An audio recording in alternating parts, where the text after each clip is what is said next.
In part 1 of my trip through the Highlands, I'd eaten breakfast by Loch Ness, crawled through an ancient tomb, and chased a rogue piece of kitchen roll down a deserted beach.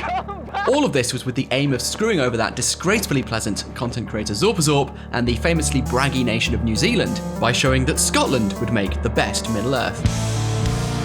This video essentially is the result of me not having realised that Amazon already has moved filming to Scotland, turning what was meant to be a light-hearted joke into wargaming's most passive-aggressive gloat fest. But, you know, we are where we are.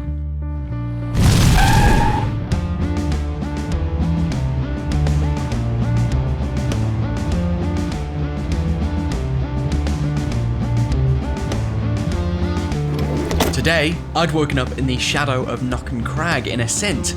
I'd be embarking on a 125-mile journey south.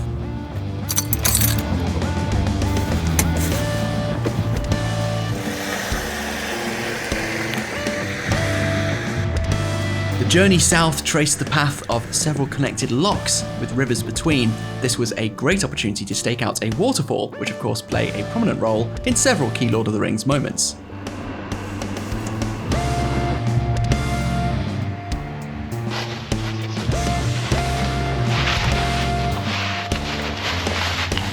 These are the Black Waterfalls on the Blackwater River. Now, of course, the point in this video is to find filming locations in Scotland that would work for iconic locations in Middle-earth, and I'll accept that this probably isn't one of them. They're not exactly Rauros, the mighty falls at the end of Fellowship over which Boromir's body is committed, but still, I was here, I might as well crack on with it. Now, long-time viewers of this channel will know that it is not a battle camper video unless there's an apology for a technical issue, and boy is this one a doozy. I shit you not, after filming this little bit of waterfall in slow motion, I accidentally left slow motion on for a good chunk of the following painting footage. So it's been snipped down carefully to ensure that I reduce the excruciating pain that watching this in full would entail, and I suggest we all just try and enjoy it for what it is. And what it is me trying to explain things to you in hyper slow motion.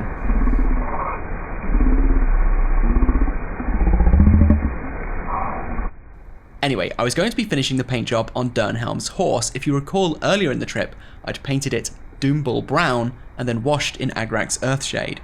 So the first thing I did was simply layer up the base coat, obviously avoiding the recesses, and while we're here, it is kind of interesting watching this in slow motion, simply by the fact that you can see how much my hands are moving. I suppose this shows why it's important to have a grip on the model with both hands. You want them to be moving in unison if they're going to be moving at all, so that the relative position of the tip of the paintbrush on the model remains the same. There you go, that's my best attempt to spin this as anything other than a colossal fuck up. I decided that in order to keep the colour of Dernhelm's horse tonally different from the leathers, in which I'd used tusk or fur, I'd instead simply use white and mix that slowly into the Mournfang brown to create my highlights. This was actually a really enjoyable process, and I think it went to show again that much of the hatred toward painting horses in the MESBG community comes from the age of those horse sculpts. Oh, and I eventually did clock the slow motion thing. I started glazing back down with Agrac's Earthshade to make the recesses darker and to cover up any of the harsh transition lines between the layer paints and the highlights. I don't know why I'm showing you in this light, you literally can't see it. It looks like it did before I began any work. But hey ho, I'll be showing off all the models at the end, and I promise you, it did look different. It did look different. There will be some more detailing on the horse later, but with it about done, it was time to head off. Very quickly, and to my eternal disappointment, it became quite apparent we were heading back in to civilization. Traffic, shops, infrastructure, people, they were all coming back with a vengeance. Alright, here's the deal. I am now just about south of our starting point at Inverness. I am around the area of Loch Ness, and we have just turned off the North Coast 500 route. Our time in the Highlands is officially ending. So this is Loch Ness on the left here. We just passed Urquhart Castle. The picnic ground that we stopped at for the first night of this trip is literally just opposite, just over the loch, parallel with Urquhart Castle, just about. I can't believe it. And now basically we follow the loch down for miles and miles and miles to get to our next destination. I was not kidding. This road followed the entire length of Loch Ness. After Loch Ness, I followed the canal and joined Loch Oik, and then the fantastically named Loch Lochy, which narrowly misses the equally splendidly named Loch Garry. They say never judge a book by its cover, but Loch Lochy, by its name alone, is my favourite body of water on the planet. I may not have been on the North Coast route anymore, but the scenery was still explosively picturesque, and as I ventured further and further south, the terrain rose up and I saw the mountains on the horizon. Now, this might seem like quite an unassuming road, but this wiggly little champion has actually been in my daydreams for some time now. You see, when I'm excited to stay at a new location, I scout it out insatiably on Google Maps. As lame as it is, I'd pictured myself driving this road. The road is simply known as Glen Nevis, and it runs through Glen Nevis, parallel to River Nevis, at the foot of Ben Nevis, to the Nevis Falls, served by the Nevis car park. Unimaginative naming aside, its beauty did not disappoint. 2 films were actually shot just off this road, one being Harry Potter and another being Braveheart. From my internet sleuthing, it seemed to be a beautiful, remote and secluded spot, and not only was wild camping not discouraged, but they even set out guidelines as to how you can do it safely. My spot was situated just below the falls, utterly idyllic, and I found the sound of endless gallons of water cascading down the mountainside to be oddly soothing. And if my tin box wouldn't protect me from the elements halfway up a Scottish mountain in February, then my 13-pound gas heater surely would. So I've arrived at Ben Nevis, the UK's tallest mountain. I'm spending the next few nights in this car park because on Friday I intend to summit the mountain and do a little bit of miniature painting at the top, at least so I can say that I have. Before then, however, I had a huge amount to be getting on with, seeing as how I'd barely made a dent in part 1 of the trip. I thought we'd start this afternoon with some faces. Now, I've got Éowyn here, and faces like Éowyn's scare me. Not Éowyn's face, but painting Éowyn's face, obviously. And the reason is not just because it's highly detailed, which of course it is, and you've got to be very careful, which of course you do, but because with a good sculpt like this, where it actually looks like the person it's meant to represent, I've become aware with recent attempts how easy it is to distort that using your highlighting. Highlight in the wrong place and you change the shape of the face. Now, obviously what we're going to start with, after washing with the Reichland like we did, is going back up to Bugman's. Now, she's got a very pale face, which makes it even harder because you don't want the the contrast between the lows and the highs in her face to look too extreme, or it's just going to look weird, like she's really ill. Nose, cheekbones. There are these sort of very pronounced wrinkles around her eyes, which is kind of weird. Let's mix in a healthy load of Cadian flesh tone. A good place to test is always the nose. It's hard to go wrong with the nose, you know you'll be highlighting it. Around the eyes, under the eyes, chin. Now, in my head, this is going quite well, although now I watch it back, I can see it looks like she's halfway through having her face melted in Raiders of the Lost Ark. She does at least look suitably terrifying at the moment. I mean, she's just got that sort of possessed, absolute screaming with fury look, which I think is fitting for Éowyn, standing before the Witch King, defending her uncle. I think it'll look better once it's framed by her hair as well. Obviously her hair is entirely unpainted at the moment, but still it's coming on. Let's get that line right around the bottom of the face there. Let's wash the brush. You can see how nervous I am about ruining the face at this late stage, by how much my hand shakes. And of course, the scary bit, just the whites of her eyes. A good many people more talented than me would also do pupils and basically just do a much better job, but I'm not more talented than me, so we're just going to try and get the whites, and if I can get them accurately, I'm going to be happy enough with that.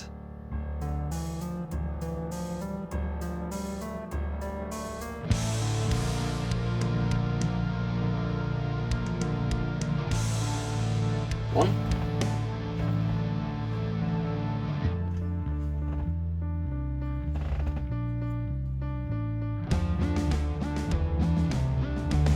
technically I'll get one and fail on the other, so let's see. I'm going to wash my brush and start again. Make sure the amount of paint that small is going to dry really quickly.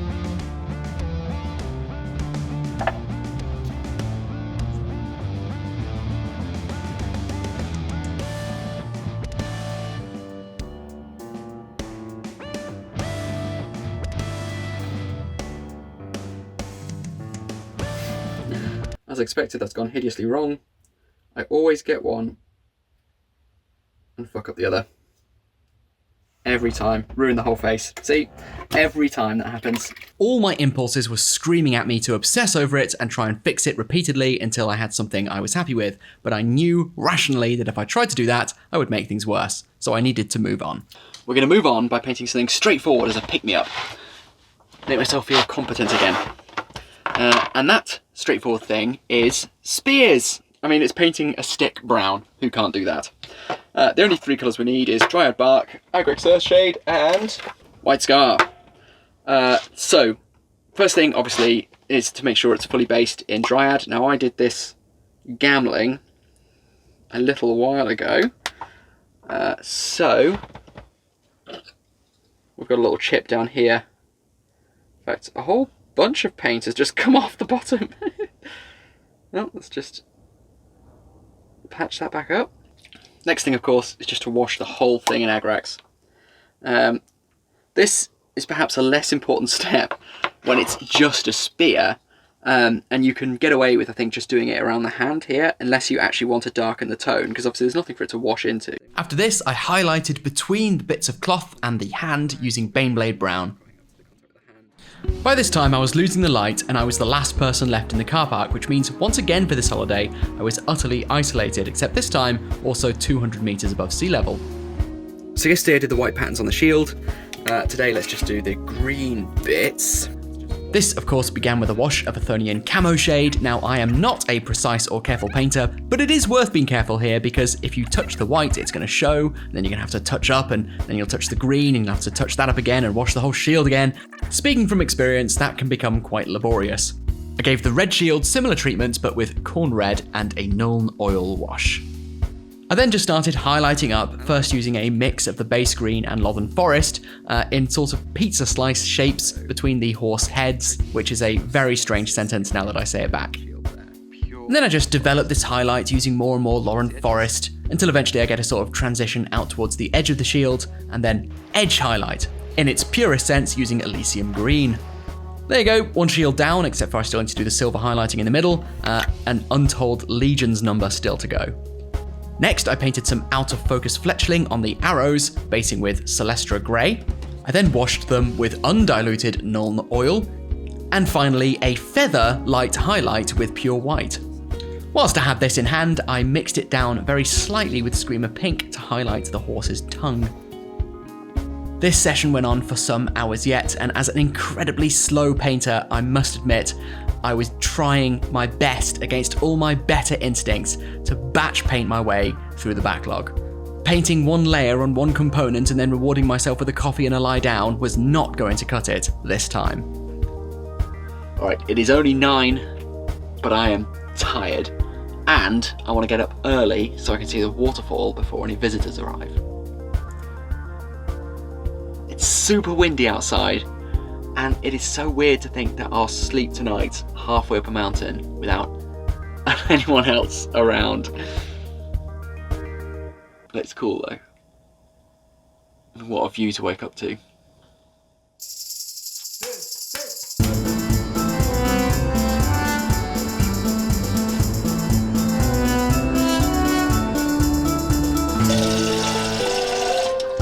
Okay.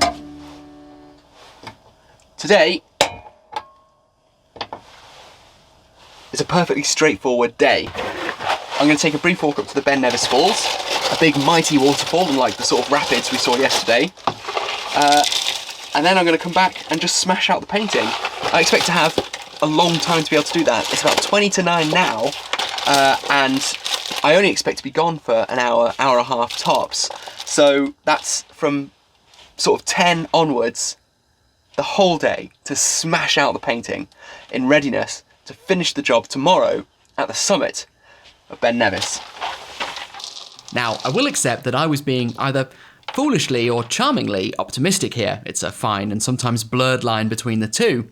Most of the models at least had paint on them, but the characters particularly needed a huge amount of work, and all of the models were still extremely messy. There was a huge amount of detailing and touching up left to do, which I always see as like referencing at the end of an essay. You never think it's going to take long until you actually have to do it. On the plus side, I was not wrong about that view to wake up to. You know that feeling when you sleep somewhere unfamiliar and you have to take a moment when you wake up to orientate yourself? Yeah, that. So I think that this is the path up to the waterfall, which really stretches the definition of the word. It feels like there was at some point some kind of rock. Oh God, my feet are soaking already. I mean, that's what I get for wearing running shoes on a hike. That's actually a bad idea, isn't it? I've got walking boots. Let's put the walking boots on.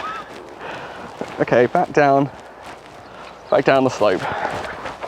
Take 2 is going much more smoothly. It won't surprise you, and shouldn't have surprised me to learn that the walking boots are waterproof in a way that the running shoes simply were not. This was exceptionally tough going. The path, in quotation marks, very quickly disappeared and left me with a very steep climb on wet, loose ground. There's no path at all. There's no path at all. Quite incredible though. Around 40 minutes of tough climbing later, I arrived at the falls. So, I'm going to do a little bit of painting here, but just full disclosure, it's mainly so that I can say that I have. It's raining and my fragile human body needs rest. So I'm going to get a bit done by the waterfall, something basic, and then I'm going to head back down this viciously steep hill. To be honest, this was purely tokenistic. I can't have been sat down painting for more than a couple of minutes. There's no point painting in these weird locations unless it's actually fun, and even a light drizzle makes it effectively impossible. So, in short order, I was packing up and heading back down. You will of course notice that I have used the clip of me painting by this waterfall in quite a lot of the promotion for this video, and that's because, whilst I do have enough shame to be honest with you about the fact that I've been clickbaiting, I don't have enough shame to not do it in the first place. And of course I'll keep getting away with it, because as long as I make some kind of allegedly off-the-cuff meta quip about it, then no one will ever get angry at me. People are just so easily led. And by people, I of course mean you. Or in other words, thanks for watching, please like and subscribe. Right, I have successfully descaled the hill. And yes, I'm aware that's not what descaling refers to, but it should. I mean, if you scale a hill, why should you descale a kettle? It's not fair that those two verbs bear no relation to one another. In any event, I have descaled the hill, and I'm taking this opportunity before I take my muddy boots off, just to go for a walk through the gorge. I think it's about a 19-mile walk, so I absolutely will not be doing all of it. But I want to just see a little bit of what it's got to offer. Oh, the sign back there does say people have died on this walk, and it doesn't really say what you do to avoid the same fate, so wish me luck.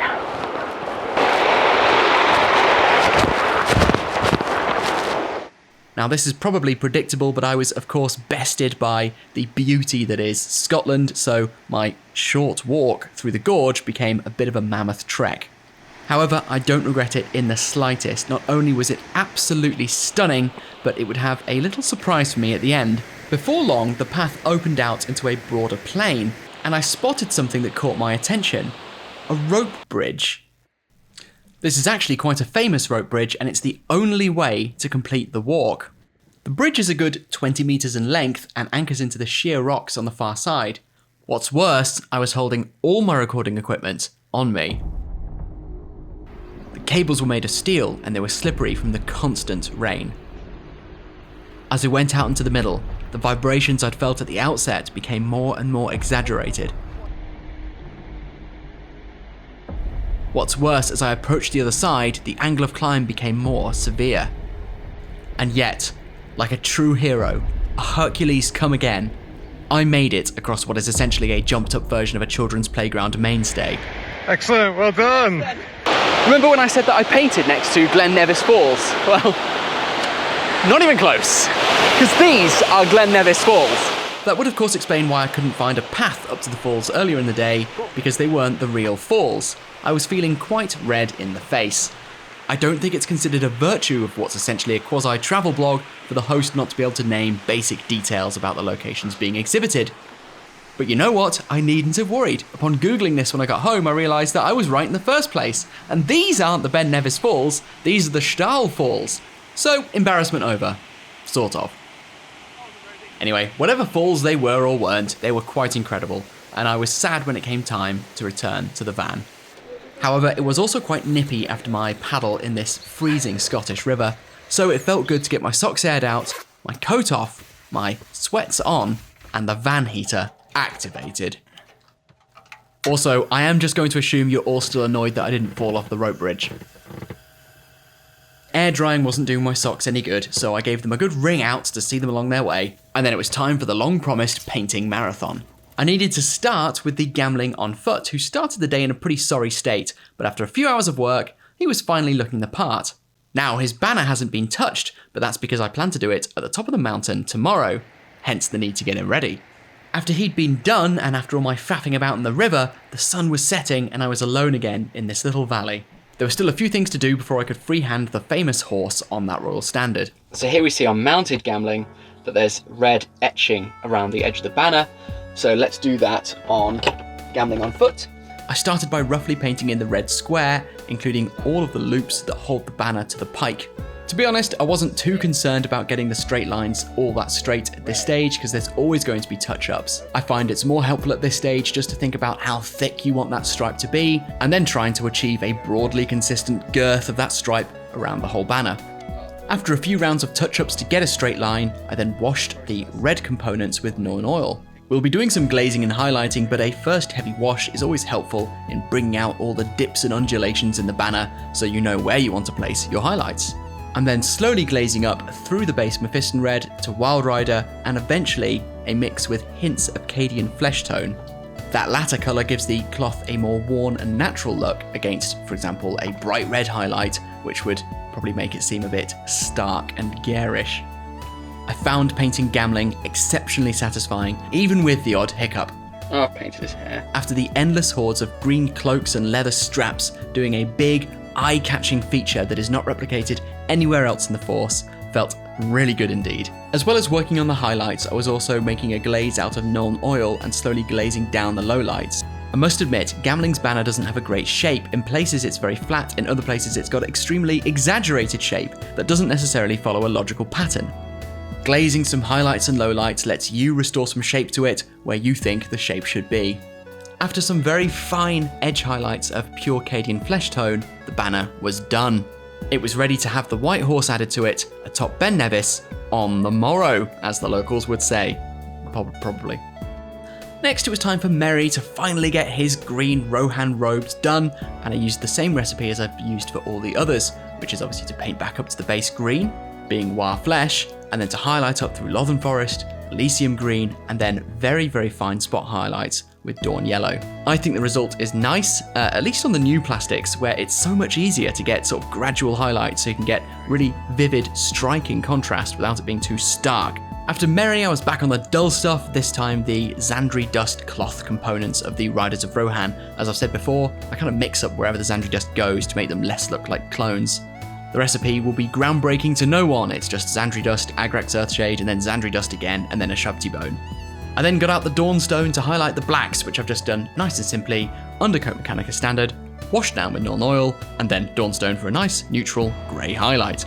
And then, with that metaphorical mountain of miniature painting behind me, it was time for me to brush my teeth and get an early night to tackle the quite literal mountain tomorrow. I was finally getting into the adventurous, rugged, outdoorsy spirit.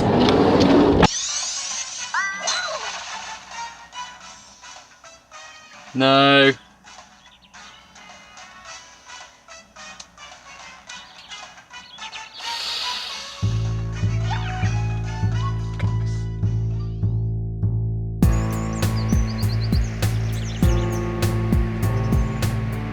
woke up to sore legs and freezing temperatures. And bear in mind, I'm not only climbing the mountain today, after I've done that, I need to make the 10-hour drive home.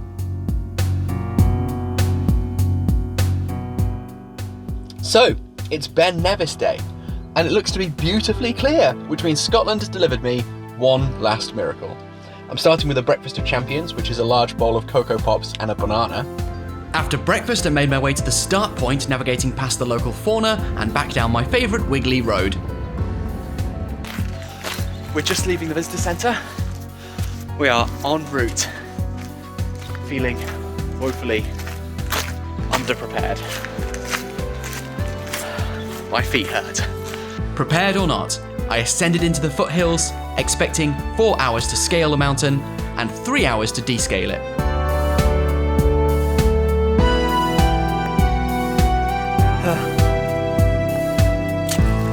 So the beautiful blue, clear day that early morning seemed to promise has spectacularly evaporated in an ocean of fog. I've been walking for about 10 minutes. I'm exhausted. It's fine. 3 hours and 50 minutes to go. I'm about 1/4 of the way. Already seriously doubting my capacity. I've reached the snow stage. That's got to mean something.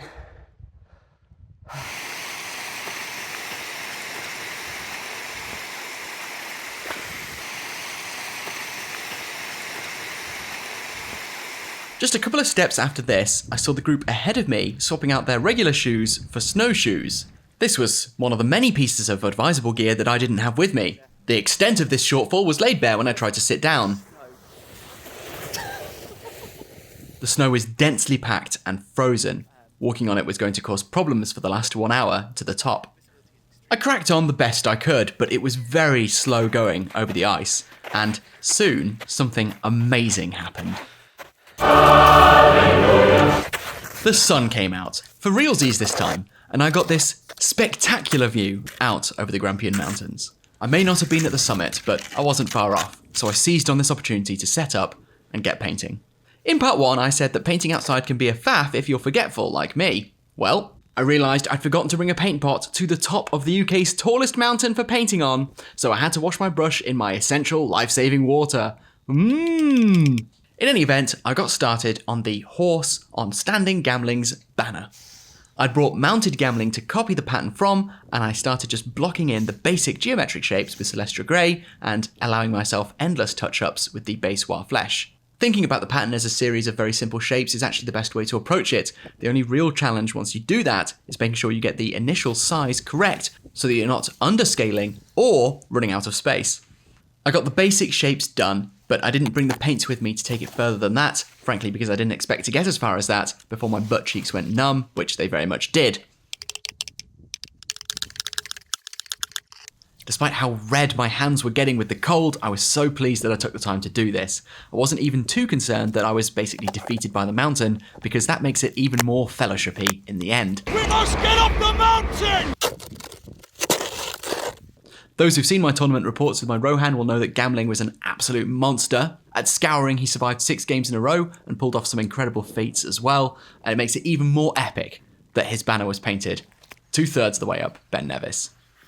I wondered whether I'd regret not getting to the top, but on making it back to the van, I can say with confidence that it just was not a feasible prospect. As good as this week had been, it had absolutely destroyed me. And, in any event, there's more than one way to reach the top of the mountain. In the end, I opted to work smart, not hard. A gondola, because why does anyone walk anywhere anyway, when technology has presented us with much more elegant means of transportation? I will make it to the top of the mountain today. I will have achieved something. By my standards. This is the Nevis Range Gondola. It grants access to the UK's only ski resort, which is, to put it as gently as I possibly can, really, really shit. That might sound harsh, but bear in mind this is high season, and there really isn't a lot of snow going around, I couldn't get it out of my head that this makes it look a bit like some kind of rights-busting Labour camp that's been dressed up to fool international observers. Still, it doesn't matter. Even the slightly more disappointing Scottish visits have the capacity to utterly blow me away. This trip was so much more than I'd even expected. Whilst the joke in the video was kind of going to be, well, I'll go to these locations in Scotland and they'll be objectively inferior to New Zealand, so I'd have to sort of pitch for them really hard. That really didn't end up happening. And I'm sure even Lord Zorpazorp himself is going to have to agree, Scotland deserves its time as the new Middle-earth. A few weeks after this video, I took the army to its first event, a scouring of Cheshire and 800-point singles in Stockport. I don't want to ruin it in case you're planning to watch it, but I had an absolute blast and I think the army looked great, facing off against the Balrog, hobbits, elves and others to boot. I then went to Seven Stones, a 400-point per person creative doubles event. I played with Carl Pates and his stunning Dead of Dunharrow. We ended up winning Best Painted, which was a fantastic way to round out this adventure. I enjoyed painting my Rohan more than I even thought that I really would. Whilst we are spoiled for choice in the Rohan for modern plastic characters, I thought that I'd be ground down by the aged sculpts of the warriors. They are certainly aged, but I enjoyed them nonetheless. However, to be frank with the bad as well as the good, I have no love for the Royal Knights. They are messy, undynamic old metal sculpts, and the weapons glue precariously into the hands so they break constantly. And despite them being almost identical to the Royal Guard on foot, they cost 3 times as much because they come with a little plastic horse that is a fraction of the cost in the Riders of Rohan kit. I have never been able to figure out this absurd price discrepancy, and if I were to do this army again, the only thing I would change would be to convert my Royal Guard. Thank you sincerely, as always, for watching. I'm finding it harder and harder to put into new words how much your support means, so I'll just say it does spark a rather profound form of joy. Although, of course, in the spirit of the age, my true love language is money. So thanks very much to Tim Vasquez, Johnny Derbyshire, Thomas Harrison, Chris Murfitt, Damien O'Byrne, and Alan Cameron. Recent additions to the hobby, Vanguard, my Buy Me a Coffee membership scheme. All members before the end of June are automatically entered into a raffle to win the limited edition Easterling or Angmar dice. There's other socials down below, of course. Currently my Twitter is the most depressing place on the planet, so if you want to liven it up, I'd be very grateful, and thanks again for watching. And I'm sure even Lord Zorpazorp himself is going to have to agree, Scotland deserves its time as the new Middle-earth. No, not even close. Alex, you're a fucking piece of shit. Use that one.